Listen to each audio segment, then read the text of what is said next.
নমস্কাৰ study ৰেষ্টফুলি YouTube চেনেলটোলৈ পুনৰবাৰ আটাইকে স্বাগতম জনাইছো।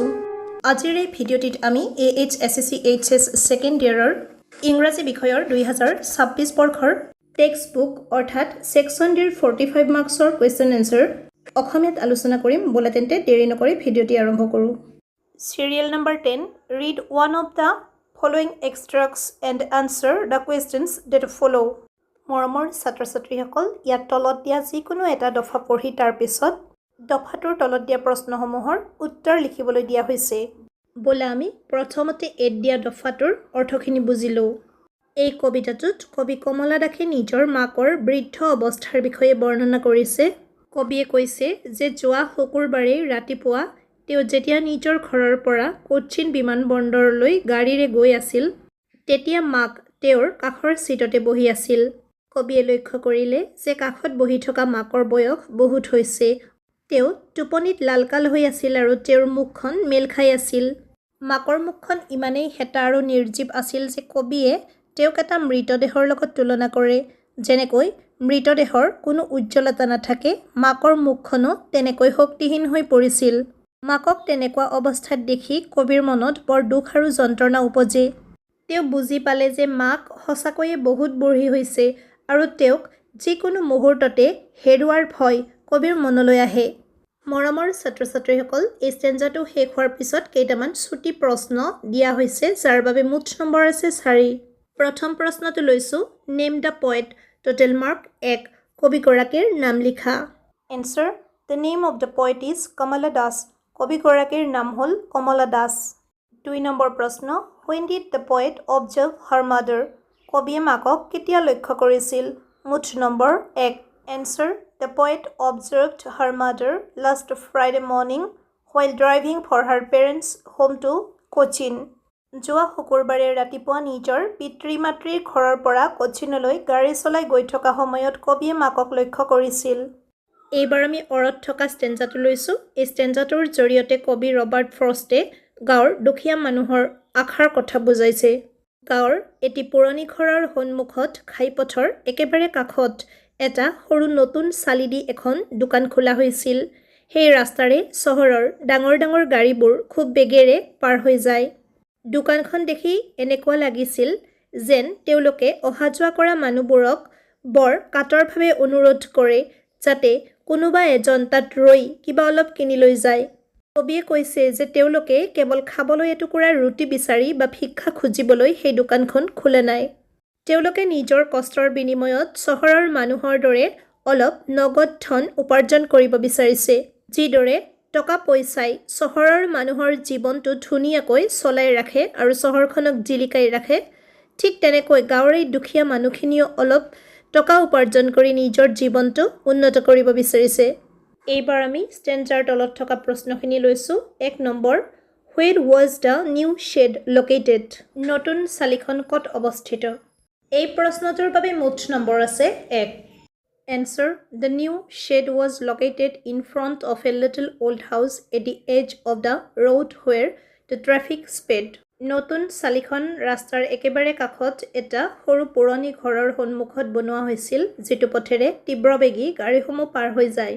2 নম্বৰ প্ৰশ্ন What did the roadside stand do? পথৰ কাষৰ দোকানবোৰে কি কৰিছিল? মুঠ নম্বৰ 2।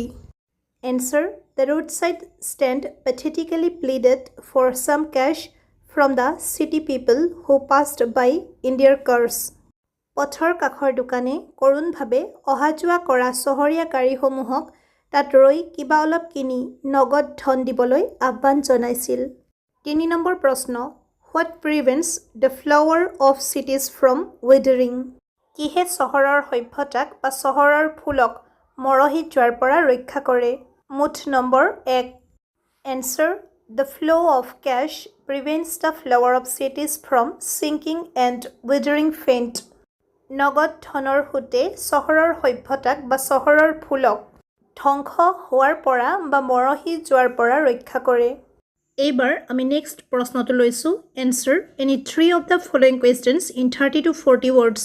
ইয়াত তোমালোকক 30 পৰা 40টা শব্দৰ ভিতৰত যিকোনো 3টা প্ৰশ্নৰ উত্তৰ দিব দিছে। প্ৰতিটো প্ৰশ্নৰ বাবে 2কৈ মুঠ 6 নম্বৰ আছে। A Why has the mother been compared to a late winter's moon? মাকক শেষ শীতৰ জোনৰ লগত কিয় তুলনা কৰা হৈছিল?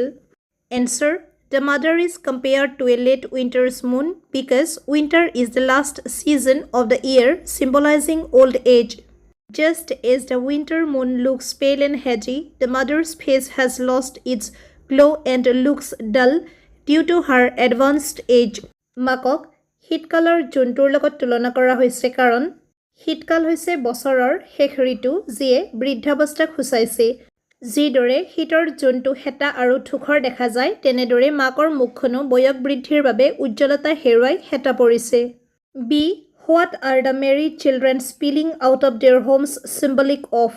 ঘৰৰ পৰা ওলাই অহা আনন্দিত শিশুসকল কিহৰ প্ৰতীক? Answer: The married children spilling out of their homes represent energy, youth, and the joy of life. They provide a sharp contrast to the poet's mother, who is old, inactive, and pale. It highlights the gap between young life and approaching death. ঘৰৰ পৰা ওলাই অহা আনন্দিত শিশুসকল শক্তি, যৌৱন আৰু জীৱনৰ আনন্দৰ প্ৰতীক। তেওঁলোকে কবিৰ বৃদ্ধা আৰু হেতা পৰা মাকৰ সম্পূৰ্ণ বিপৰীত এক ছবি দাঙি ধৰিছে। ই জীৱন আৰু মৃত্যুৰ মাজৰ পাৰ্থক্যক দৰ্শায়। C. Why does the poet wish to count to 12? কবিয়ে কিয় 12লৈ গণনা কৰিব বিচাৰিছে? Answer: The poet wishes to count to 12 to provide a moment of silence and stillness. This short period allows people to pause their busy lives, stop all physical activity, and practice introspection to understand themselves and their surroundings better. কবিয়ে নীৰৱতা আৰু সুস্থিৰতাৰ বাবে 12লৈ গণনা কৰিব বিচাৰিছে। এই ছুটি সময়ছোৱাই মানুহক তেওঁলোকৰ ব্যস্ত জীৱনৰ পৰা বিৰতি লৈ সকলো কাম কাজ বন্ধ কৰি নিজৰ অন্তৰাত্মাক বুজি উঠাত সহায় কৰিব। D. Why does the poet say that he wants to truck with death?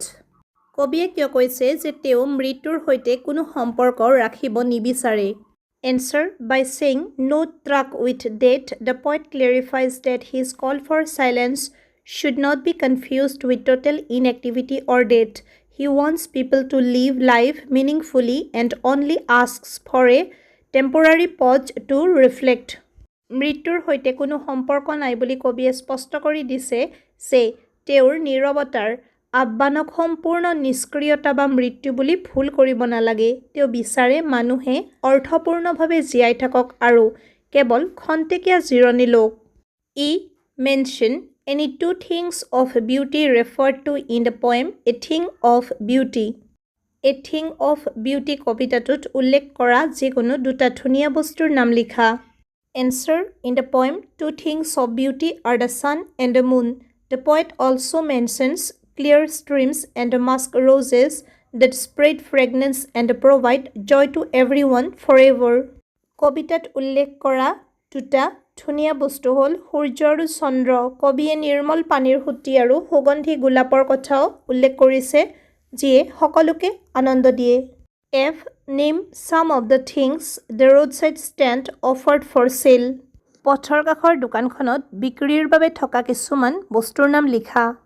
Answer: The roadside stand offered simple country produce for sale.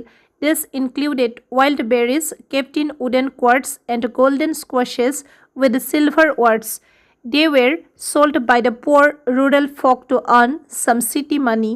পথৰ কাষৰ দোকানত বিক্ৰীৰ বাবে গাঁৱৰ সাধাৰণ উৎপাদিত সামগ্ৰী আছিল।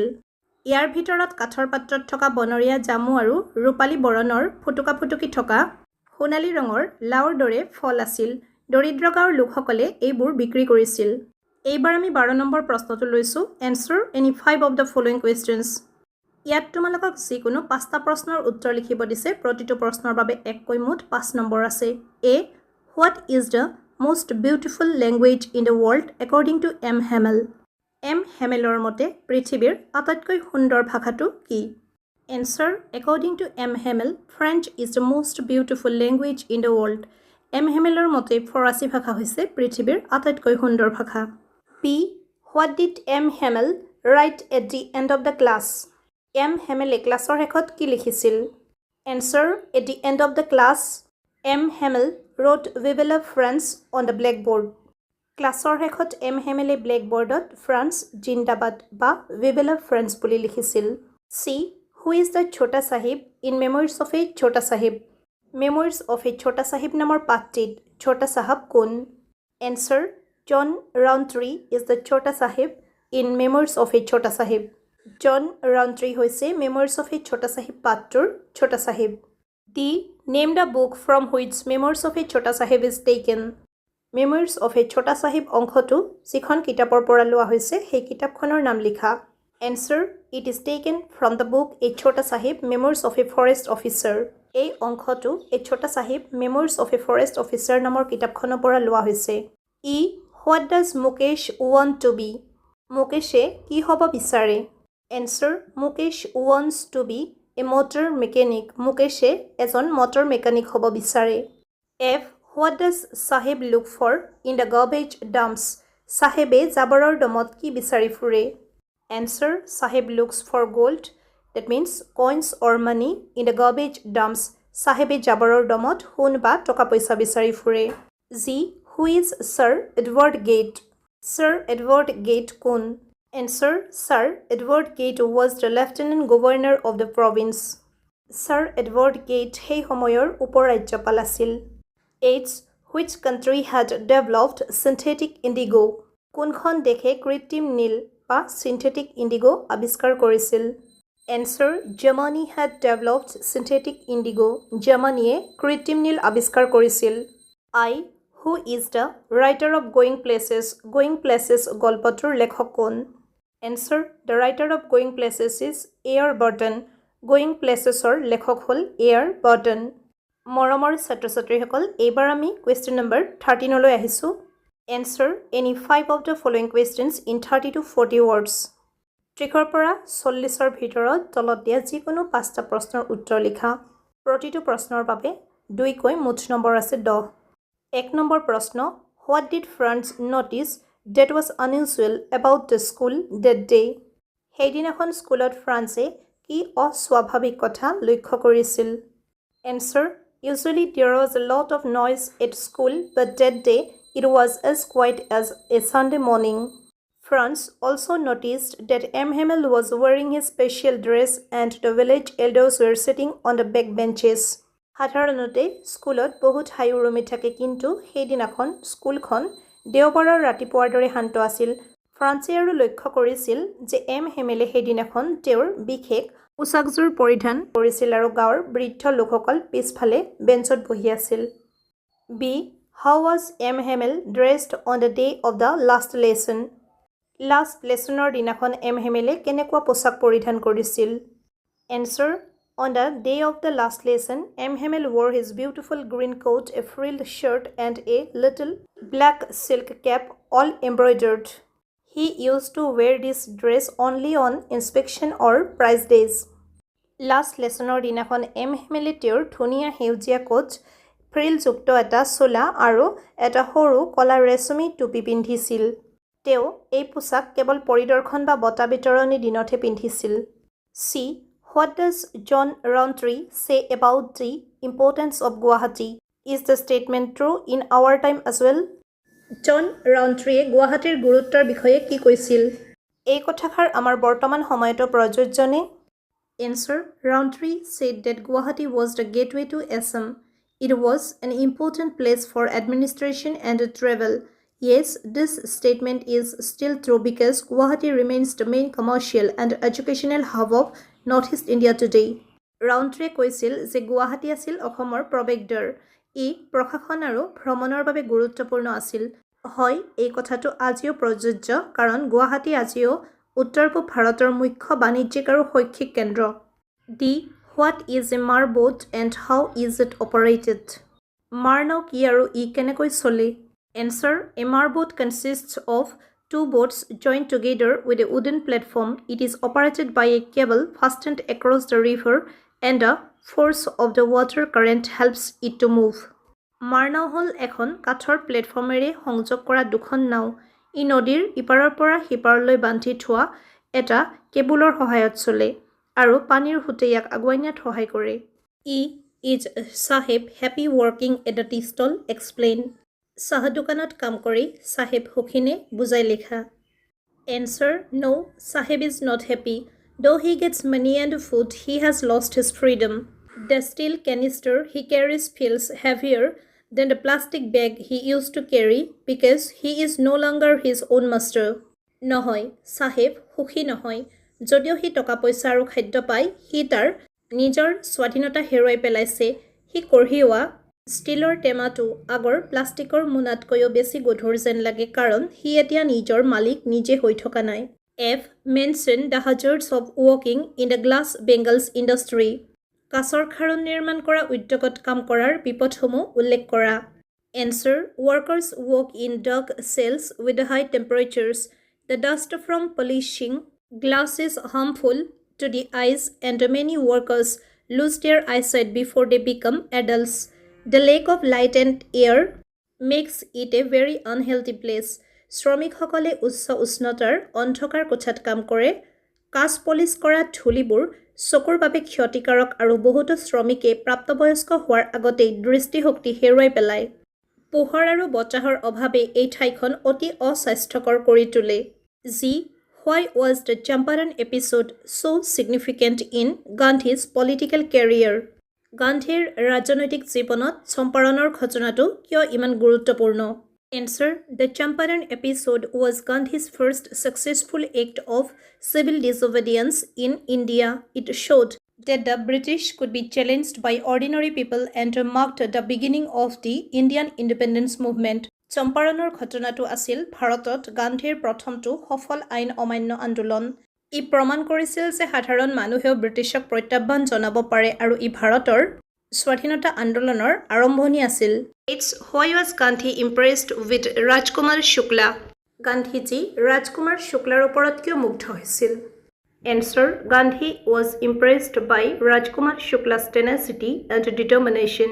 Despite Gandhi's busy schedule, Shukla followed him everywhere for weeks, requesting him to visit Champaran to help the poor sharecroppers. গান্ধীজীয়ে ৰাজকুমাৰ শুক্লাৰ একাগ্ৰতা আৰু দৃঢ়তাত মুগ্ধ হৈছিল গান্ধীজী ব্যস্ত থকা সত্ত্বেও শুক্লাই সপ্তাহৰ পিছত সপ্তাহ তেওঁক অনুসৰণ কৰিছিল আৰু দুখীয়া খেতিয়কসকলক সহায় কৰিবলৈ চম্পাৰণলৈ যাবলৈ অনুৰোধ কৰি আছিল Did Sophie really meet Danny Casey, which was the only occasion when she got to see Casey in person? Sophie সঁচাকৈয়ে ডেনি কেছিক লগ পাইছিল নেকি Sophie কেছিক ওচৰৰ পৰা দেখা একমাত্ৰ সুযোগটো কি আছিল Answer. No, Sophie did not really meet Danny Casey. It was only her imagination. The only occasion when she saw him in person was from the stands during a football match on Saturday when he was playing for the United team. নহয় Sophie সঁচাকৈ Denny কেছিক লগ পোৱা নাছিল হেয়া কেৱল তাইৰ কল্পনাহে আছিল তাই কেছিক ওচৰৰ পৰা দেখা একমাত্ৰ সুযোগটো আছিল শনিবাৰে এখন ফুটবল খেলৰ সময়ত যেতিয়া তাই গেলাৰীৰ পৰা তেওঁক ইউনাইটেড দলৰ হৈ খেলা দেখিছিল মৰমৰ ছাত্ৰ-ছাত্ৰীসকল এইবাৰ আমি 14 নম্বৰ প্ৰশ্নটো লৈছো Answer any one of the following questions in 80 to 100 words আখিৰ পৰা 100 শব্দৰ ভিতৰত যিকোনো এটা প্ৰশ্নৰ উত্তৰ তোমালোকক লিখিব দিয়া হৈছে প্ৰথমটো প্ৰশ্ন A What change did the order from Berlin cause in school on the day of the last lesson বাৰ্লিনৰ পৰা অহা নিৰ্দেশটোৱে লাষ্ট লেছনৰ দিনাখন স্কুলত কি পৰিৱৰ্তন আনিছিল Answer. The order from Berlin stated that only German would be taught in the schools of AHSEC and Lorraine. This caused a sad and strange silence. Usually there was a lot of noise, but that day it was as quiet as a Sunday morning. M. Hamel was wearing his special ceremonial dress. Most surprisingly, the village elders were sitting on the back benches to show respect for their language.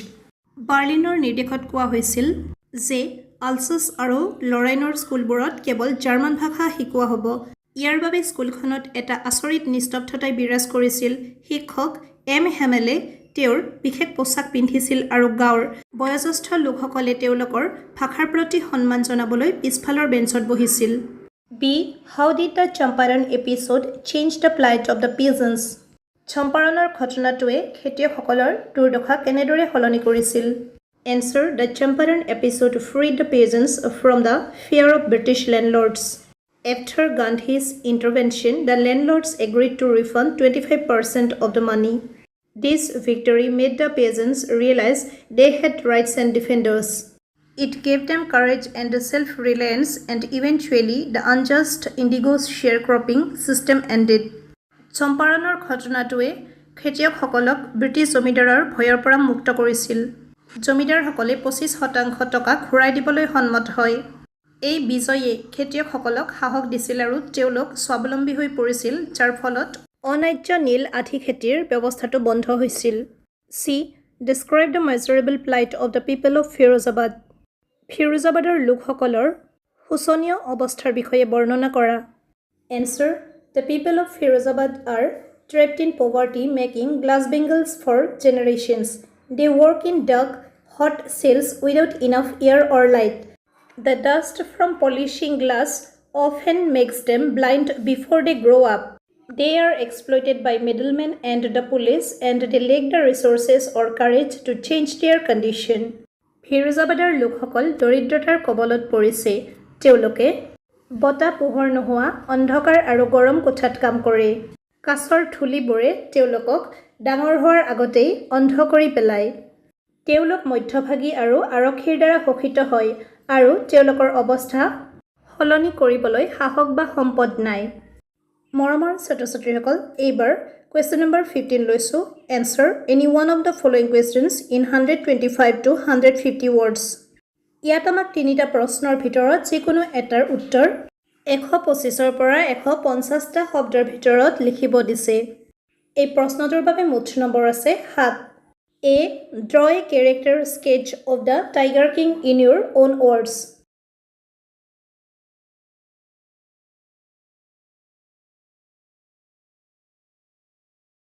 Answer. The Maharaja of Prathivandapuram, known as the Tiger King, was a brave but highly eccentric and stubborn ruler. When he was born, astrologers predicted that a tiger would be the cause of his death. To prove them wrong, he vowed to kill 100 tigers, neglecting all his royal duties and even banning tiger hunting for others in his kingdom.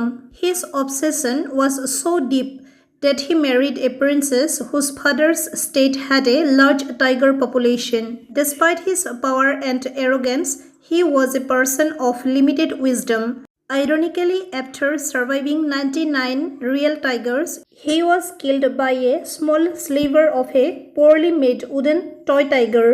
His death shows the ultimate irony of fate, proving that no matter how powerful or determined a human is, they cannot escape their destiny. প্ৰতিবন্ধপুৰমৰ মহাৰাজ, যাক tiger king বুলি জনা যায়, এজন সাহসী কিন্তু অতিমাত্ৰা জেদী আৰু অদ্ভুত স্বভাৱৰ শাসক আছিল।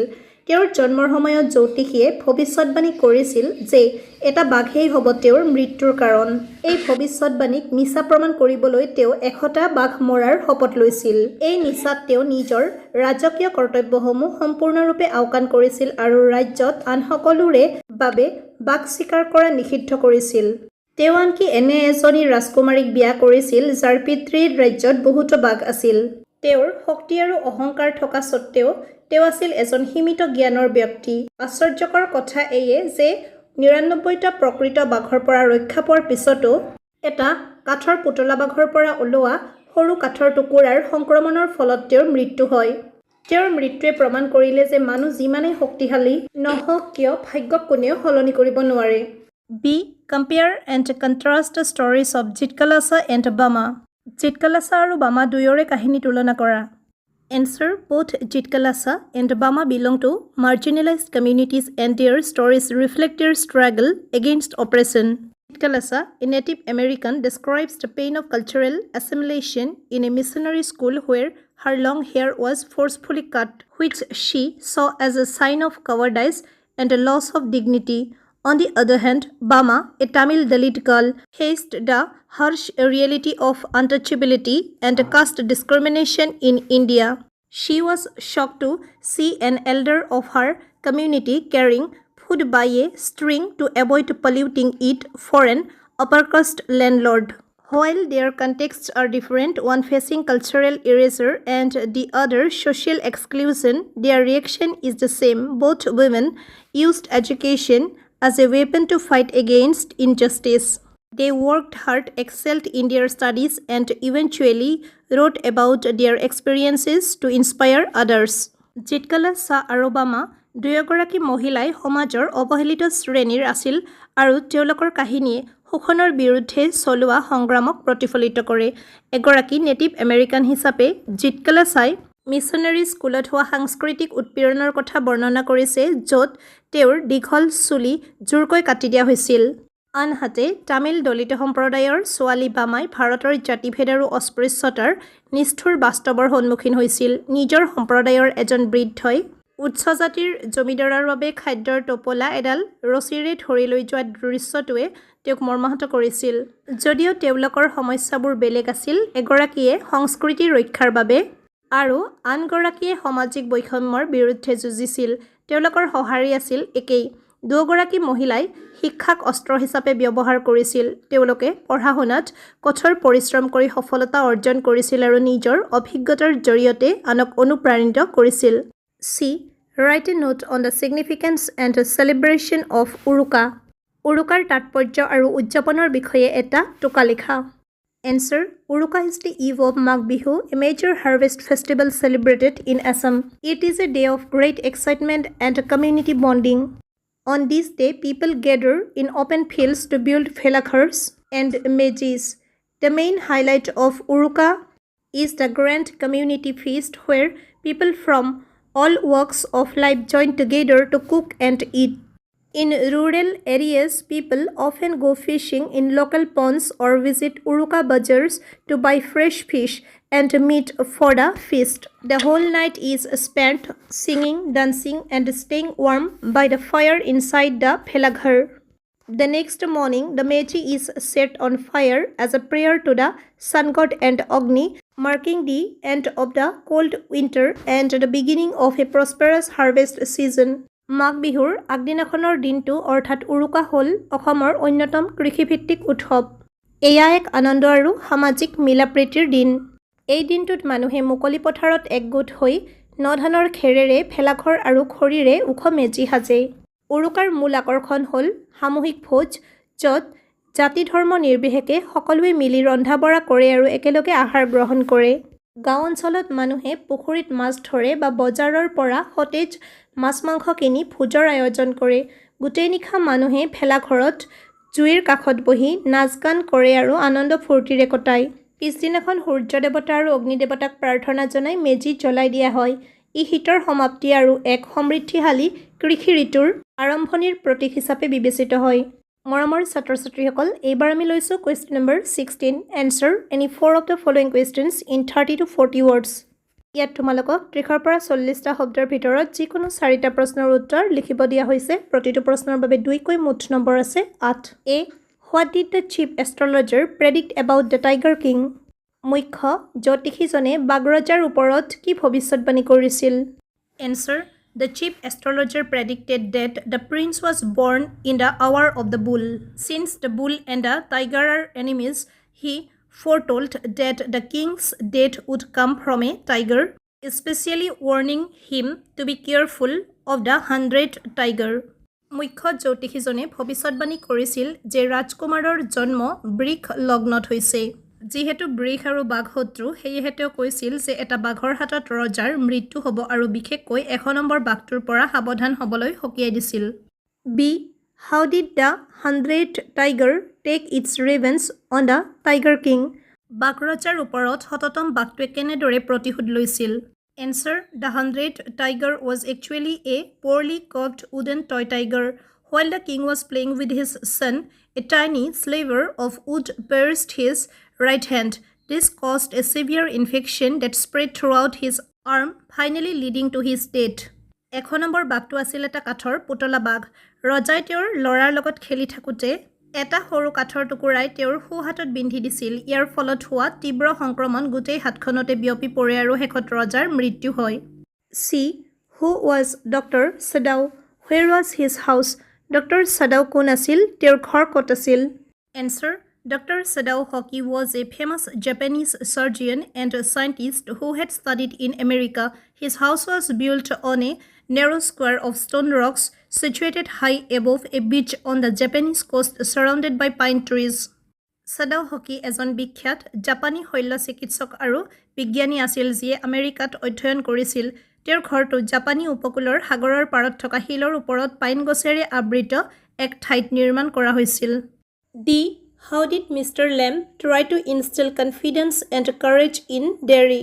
Mr. Lambe Derryৰ মনত আত্মবিশ্বাস আৰু সাহস কেনেদৰে গঢ়ি তুলিছিল Answer Mr. Lamb helped Derry by teaching him to change his perspective towards life. He encouraged Derry to focus on the beauty of the world instead of his burnt face and urged him to ignore the cruel comments of other people.